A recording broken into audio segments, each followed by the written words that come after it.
Hello everyone! It's so nice to see you all again in today's video. We're back with another chapter, the story of Lythieuca and Officer Hùng, two people who continue to quietly endure life's storms in search of a peaceful home of their own. In the previous episode, Hùng had been secretly saving up every bit of his salary after each shift to buy a small piece of land on a hillside far from the river that kept eroding its banks.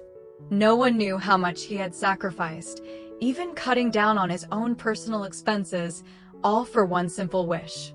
That one day, Lythieuca and her son Tony would no longer have to worry every time it rains. Today, we'll follow the two of them. On a calm morning, when sunlight spills across the fields and dew still clings to the pomelo leaves, Hùng takes Lythieuca to the place he's been preparing in secret for so long, and says to her, his voice deep and full of emotion, "I can't promise you anything grand, but I promise to give you and Tony a safe place to come home to." But life has never been easy for those who live with sincerity. Behind that seemingly peaceful plot of land, strange faces begin to appear and a hidden dispute slowly unfolds, one that even Hùng could never have imagined. Stay tuned and watch today's video to find out what awaits them, and whether Hùng can protect the home he risked everything to build for the people he loves. The next morning, the sound of roosters crowing echoed across the valley, carrying from one hillside to another, clear and warm like a song greeting the dawn. A thin veil of mist still covered the trees, sliding through the leaves and gathering into sparkling droplets on the heavy pomelo branches. The first rays of sunlight broke through, piercing the morning haze and spilling down onto the old tin roof, where the rising smoke from the kitchen swirled upward like silver silk blending into the sky. The scent of burning firewood mixed with the aroma of freshly steamed sticky rice, dried pomelo peels hanging by the stove, and the moist fragrance of earth after a cool night, all blending into that gentle, unmistakable smell of the countryside, familiar and soothing in its simplicity. In the kitchen, Lythieuca was busy at work. She stirred the coals, swiftly flipped eggs in the pan, tended a pot of boiling water, and chopped vegetables all at once. On the small wooden table lay neatly arranged plates, a basket of young pomelos, a few herbs, and thin slices of pork. The sound of sizzling oil mingled with the steady rhythm of her knife, the chirping of sparrows in the garden, and the soft rustle of the areca palms outside, together forming the quiet symphony of a new day beginning. Outside, Hùng had already been up since dawn. He wore his familiar maroon sweater, his shoes still speckled with dried mud from yesterday, and his hair damp from a quick wash. On the old wooden table before him was a large sheet of paper, a hand-drawn sketch of the house he'd spent the whole night planning. The pencil lines were rough and smudged in places, some details unfinished, but to Hùng, it was more than a plan, it was a dream. A small house with brown tile roof, surrounded by green pomelo trees. Behind it, a vegetable patch. To one side, a chicken coop, and in the corner of the yard, a bougainvillea vine, Lythieuca's favorite flower. Tapping the paper gently with his pencil, his eyes lit up as he explained, "If we build the kitchen facing this way, the morning light will come right in, you won't have to cook in the dark. Behind here, I'll set up the vegetable garden, and on this side, a little chicken coop. And this corner, I'll make a covered porch for Tony to play under, so even when it rains, you two can still enjoy the breeze." Lythieuca turned around, standing quietly by the doorframe. The sunlight caught her face, highlighting her gentle smile. "You've thought it all out already. If Tony hears this, he'll probably want to draw a papaya tree too, to make sure our garden looks complete." Hùng laughed softly, but his voice soon deepened, carrying something steadier, truer. "I don't want to make empty promises anymore, Cia. Before, I always said things and left you waiting. This time, I'll build it myself, brick by brick, tile by tile." With my own hands, with my own earnings, so that you and Tony will never have to worry again every time it rains, or when the riverbank crumbles a little more." Hearing his words, Hoài Ca lowered her head. Her lips pressed together as she tried to hide the surge of emotion in her chest. For the first time in her life, someone was thinking ahead for her, not out of pity, but out of love. Outside, the mist had begun to lift. Sunlight spread across the hillsides, glinting off the dew-covered pomelo leaves like threads of gold. A soft breeze brushed through, making Hoài Ca's hair dance lightly. Hùng looked at her, and in his eyes at that moment, there wasn't just the dream of a home, but a lifelong promise, the promise of a man willing to rebuild an entire little world, just to protect the woman he loves. That morning, sunlight poured gold across the hillsides. The last drops of dew slowly melted away on the blades of grass, releasing the warm scent of fresh soil, still lingering from the night rain. The whole valley seemed wrapped in a golden morning glow, shimmering gently under the breeze. From afar came the steady rhythm of Hung's hoe striking the earth, mingling with the rustle of pomelo leaves and the calls of birds, a pure melody of peace and labor. On the higher ground, Hùng bent low, measuring each stretch of land. Every step, every stake he drove into the soil was precise and steady, just like the way he did everything in life, careful, thorough, and full of quiet responsibility. Sweat traced down his sunburnt cheek, but in his eyes, there was an unmistakable light of joy.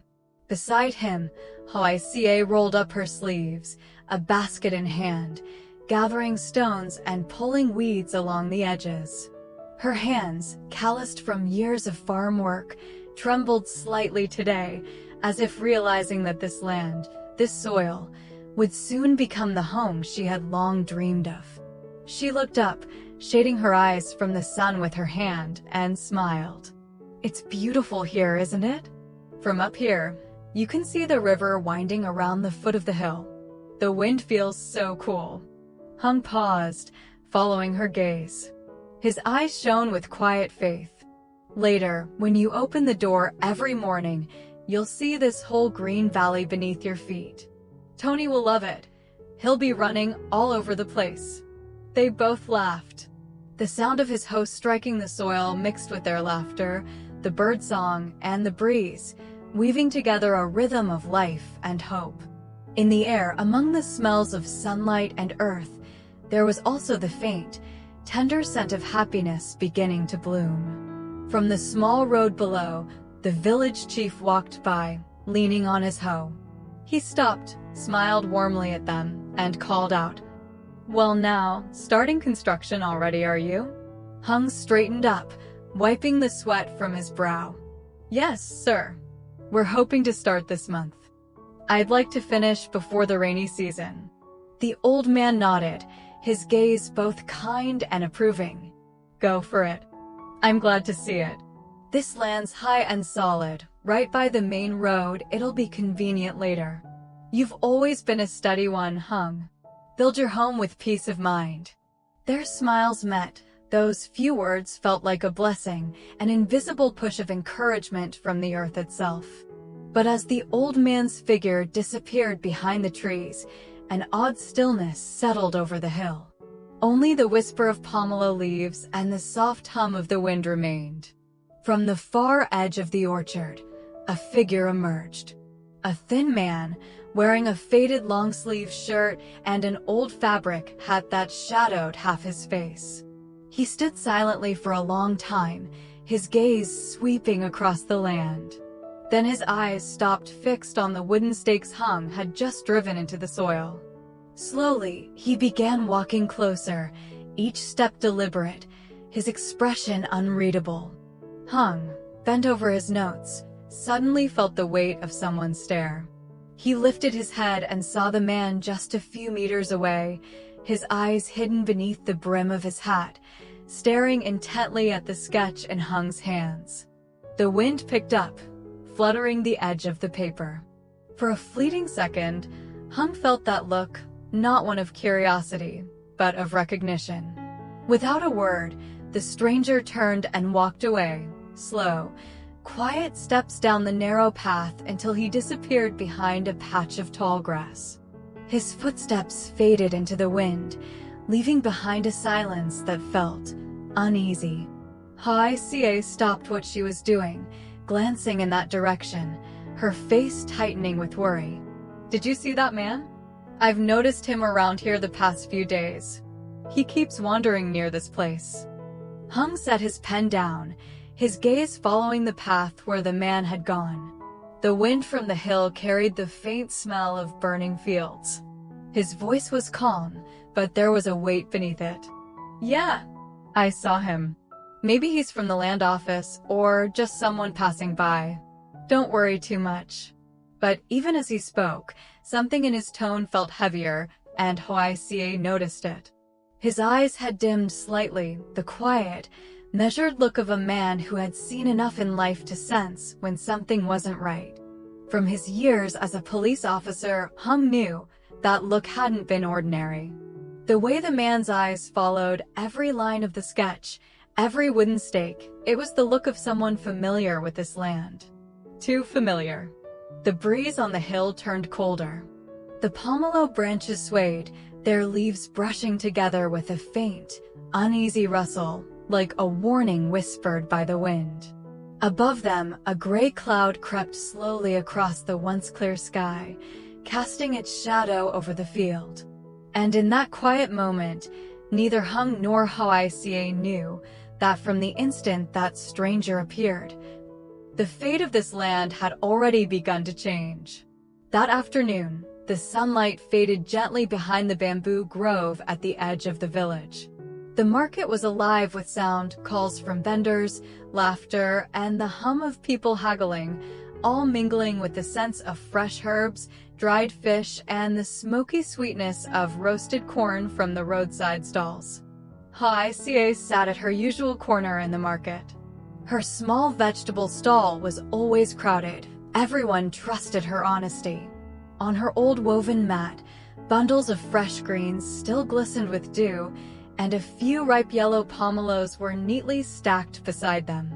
As she wrapped vegetables for a customer, a group of neighboring vendors began chatting idly, until their conversation took an unexpected turn. "Hey, did you hear? That piece of land up on the hill, I think it used to belong to old Mr. Dew." "Which Mr. Dew?" someone asked. "The one who had that dispute down by the creek last year. I heard it got messy. The ownership transfer was never fully settled." "For real? Then whoever bought it better be careful. Land like that can get tricky." The words, tossed out so casually, made Hoài Ca's heart skip a beat. Her hand trembled as she accepted the money. The damp, market-scented bills slipped from her grasp. She forced a polite smile, thanking her customer, but unease had already started gnawing at her chest. By evening, the wind began to shift. She rode her bicycle down the dirt road toward home, her thoughts heavy like stones pressing on her heart. The moment she got inside, she set down her basket, went straight to the cabinet, and pulled out the folder of land papers Hung had given her. She spread them open on the table, the faded numbers, the smudged printed lines, the bright red stamp that once felt so reassuring now looked strangely uncertain. She flipped through page after page, reading every word, yet the thudding of her heartbeat drowned out the rest. Then, her phone buzzed. The screen lit up on Hung. His voice came through calm but weary, tinged with the fatigue of a long day. "CA, I just got a call from the district land office. The man who sold us the property, Mr. Dew, he's been involved in a dispute over the title deed. It looks like the paperwork might not have been fully cleared." She froze. "Oh my God, so what do we do now?" "Don't panic," he said firmly, his voice steady, more to comfort her than himself. "I'll take a day off tomorrow and go back to sort everything out. Whatever it takes, I'll handle it. I won't let anyone touch that land." His voice cracked slightly toward the end, a trace of exhaustion and worry slipping through. Hoài Ca sat in silence by the table, listening as the wind outside began to rise, carrying with it the scent of oncoming rain. She clutched the red paper tightly in her hands. Her eyes shimmered with unease, but behind the fear, there was still faith. Quietly, she whispered, more to herself than to anyone else. As long as he keeps his word, I believe everything will be okay. Outside, thunder rumbled in the distance. Raindrops began to tap softly against the old tiled roof. And through the sound of the first storm of the season, the golden light of a single lamp spilled across the window, where a woman sat waiting, while the man she loved fought to protect the home they were building together. That night, the rain came again. At first, just a few light drops tapping gently on the tin roof, then heavier, louder, swirling with the wind as it rushed along the hillside. The entire valley sank into a blur of gray rain and mist, broken only by a few dim lights flickering from the scattered houses below. In her small room, Hoài Ca sat by the window. The oil lamp cast a faint golden glow against the white curtain that fluttered softly in the draft. Outside, the rain shrouded everything: the sky, the fields, the very hillside where that morning she and Hung had been measuring and marking the land. Now all of it lay hidden in the dark, silent, and unknowable. Resting her chin on her hand, she gazed out through the blurred glass and whispered, almost to herself, "On Hung, I just hope everything goes smoothly, so we can have a peaceful home soon." Beside her, the red land certificate still lay on the table, its edges curling from the damp air. She reached out and touched it softly, her chest tightening with both worry and tenderness. Since the day he said he would build the house himself, Hung had been more determined than ever, and it was that very determination that frightened her. She feared he would once again bear too much, face things alone that no one else should have to. A low rumble of thunder rolled across the sky. Lightning flashed for a brief moment, illuminating her face, her eyes full of anxious thought, and beneath them, a fragile flicker of hope. Meanwhile, far away in the city that refused to sleep, Hung sat in the dim glow of his small office. The desk lamp threw light across his tired face, deepening the lines etched by long hours of work. Before him lay a pile of land records, maps of the commune, old documents, red seals, and hand-scrawled notes filling the margins. He flipped through page after page, cross-checking every detail, his expression growing heavier with each discovery. It wasn't just a delay in paperwork. Something deeper was wrong. Several records overlapped, signatures didn't match. And most concerning, the name Mr. Du, the former owner, appeared on a list of ongoing disputes involving a shadowy investment group expanding near the lower valley. Leaning back in his chair, Hung exhaled, exhaustion catching in his throat. He unlocked his phone and stared at the photo of him and Hoài Ca taken that morning. She was smiling brightly, and he was pointing toward the hill, the very place he promised to build their home. The warm light from his desk reflected off the screen, making her smile seem almost alive. Quietly, he murmured to himself, "I promised you, no matter what happens, I'll protect that place. I'll protect you." Outside, the rain kept falling. Each drop splattered against the window pane, breaking apart into tiny streams, like hairline cracks forming on a picture-perfect piece that was beginning to fracture. In two different places, a man was uncovering secrets buried in shadows, and a woman was praying for the fragile calm they both fought to preserve. But neither of them knew that at that very moment, on the edge of their new land, a faint flashlight flickered through the rain, and a set of unfamiliar footprints had already pressed deep into the wet soil. The next morning, after a long night of rain, the sky softened into pale sunlight. The first rays of dawn slipped through the erica leaves, scattering across the damp courtyard where every drop of water sparkled like diamonds on the grass. The air was filled with the gentle scent of wet earth, mixed with the faint fragrance of pomelo blossoms carried on the breeze. Hung came home early. His motorbike stopped at the gate, tires still splattered with mud. As he stepped into the yard, he saw Hoài Ca sitting quietly on the front porch. She wore a light turquoise blouse, her hair tied neatly behind her head. Her hands were clasped together, her eyes distant, fixed on the hill beyond the areca trees, where the new plot of land lay hidden from view. In the morning light, her face bore traces of fatigue, worry, and sleepless nights, softened by the quiet grace of someone who had endured too much and still managed to smile. When she saw him, she did smile, faintly, but the smile didn't reach her eyes. Her voice trembled slightly, cautious, as though she feared letting him down. On Hung, maybe we should sell the land we just bought. The more I think about it, the more complicated it feels. If we sell it now, we can save up again later, maybe even buy back my old house. It's still livable, and at least it's ours. The courtyard fell silent. The morning birds seemed to pause their song. Only the soft hiss of wind under the eaves, and the slow drip of rainwater falling from the roof to the brick floor, broke the stillness. Hung stood motionless for a moment. He looked at her, that familiar, gentle face clouded with uncertainty.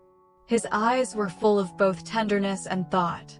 Then he walked over and sat beside her, quietly taking her trembling hands into his own. His palms were rough, warm, the hands of a man who had built, held, and carried more than his share. When he spoke, his voice was deep and steady, filled with calm conviction. Hoài Ca, I understand why you're worried, and I know this won't be easy. But please trust me. I'll handle this.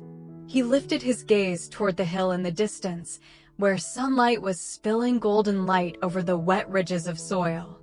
I didn't buy that land just to keep you safe from storms. I bought it because I wanted a place where you, Tony, and I could truly belong. A home strong enough to keep you from waking up in fear every time it rains. He paused, his voice softening, but each word carried the weight of a promise. I'll build that house with my own hands, brick by brick. A place where every time you walk through the door, you'll feel peace and happiness. Hoài Ca lowered her head, and tears slipped quietly down her cheeks. She nodded, squeezing his hand tighter. Her voice was barely above a whisper. I believe you, Hung. As long as you're here, I'm not afraid anymore. He smiled gently, brushing her tears away with his thumb. As long as you still believe in me, I won't let anyone take that away. The morning sun grew warmer, washing over their faces, lighting up their quiet faith and the love that bound them. Beyond them, the hillside glistened after the rain, lush and green again, as if welcoming a new beginning. But beneath that calm beauty, something still stirred unseen.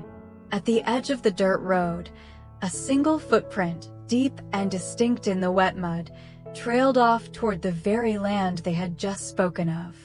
Stay tuned for the next episode, when Hung finally comes face to face with the mysterious man who's been circling the land, and an unexpected message from the local authorities turns everything in a direction no one could have foreseen.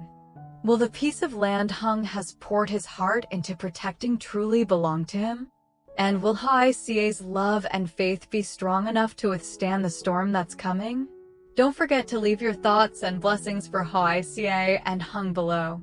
Because some homes aren't built only from bricks, sand, and cement, but from trust, love, and one simple promise that stands as firmly as any foundation.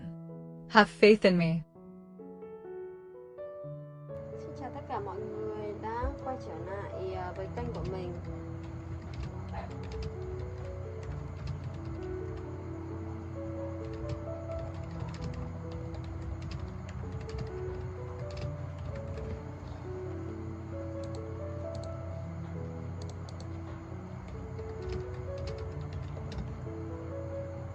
tại thì mình đang edit video mọi người.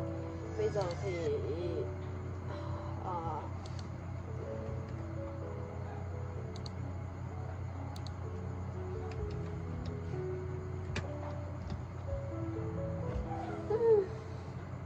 edit đau đầu quá trời mà chưa có xong mọi người ơi.